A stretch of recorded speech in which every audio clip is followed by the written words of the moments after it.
Thank you, Mr. President. I rise to offer my no vote explanation, and I ask that my remarks be printed in the Journal. Without objection, so ordered. Thank you, Mr. President. I'm going to be brief because there's little I can add to the excellent speeches that the prior members gave.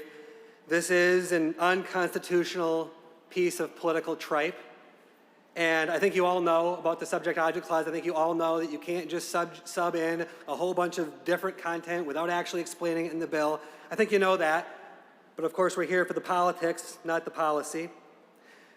I don't want to go on too long, but I do want to point out a couple of especially weak parts about this piece of legislation. One is, as was mentioned earlier, one of the things you're doing here is you're trying to pull forward a number of these executive orders and codify them temporarily, which is a bizarre approach in the first place. This is why we have emergency declarations. This is why we have a governor. But I'd like to point out that you didn't, of course, continue all of the executive orders. There's a number of them that you left out. And I think the ones you left out tip the hand as to the strategy and the goals of the majority in this case.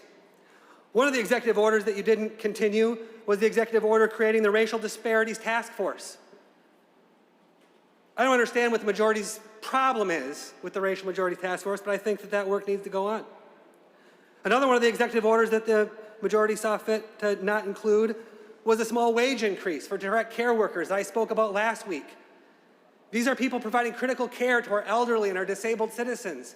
They're doing it at great risk to themselves and their families for almost nothing. The governor offered them a small hero's pay increase, and now you're trying to take it away. Finally, if you look at page 4, section C, a slap in the face to every one of the employees here in the state of Michigan. You're calling for personal protection equipment to be available, but it's really only necessary if it's, subject to the availability of that equipment. So I suppose if employers don't want to, or if they can't find the proper equipment at the speedway, it's okay to force those employees back to work. And if they don't want to go back to work, it's okay to take their unemployment pay away from them and their families and their children. That's what this does. Hopefully the courts will look at it like I do. Thank you, Mr. President.